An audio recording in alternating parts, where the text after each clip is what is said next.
అయితే మీరు police man కాదా? అయ్యో! నేను పోస్ట్ మ్యాన్ కూడా కాదు బాబు. ఒక పని మీద ఈ ఊరొచ్చాను. గుడికెళ్దాం అనుకుంటే దేవుడే ఎదురొచ్చినట్టుగా మీరొచ్చారు. నేను కొడైకెనాల్ నుంచి వచ్చాను తమ్ముడు. మా అయ్యగారు అడవిని ఏలం పాడుకున్నారు.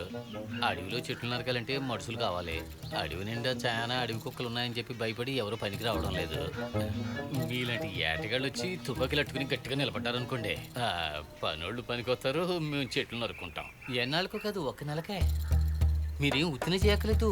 ఉండడానికి పెద్ద కొంప, తినడానికి మంచి తిండి, చేతి నిండా డబ్బు, ఇవన్నీ అయ్యగారితో చెప్పి నేను ఇప్పిస్తాను కదా. రేయ్,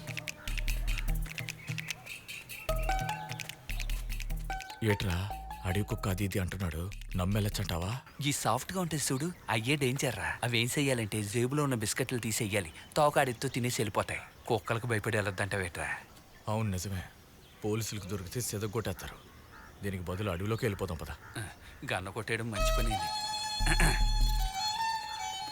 ఇట్లా చూడండి, చూడడానికి చర్చి ఫాదర్లా ఉన్నారు, మేము వస్తున్నాం.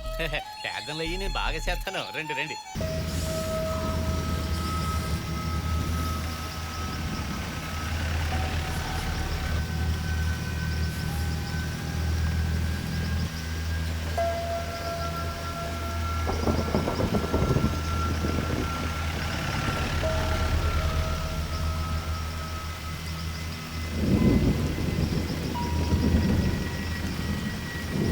వెళ్దాం రండి.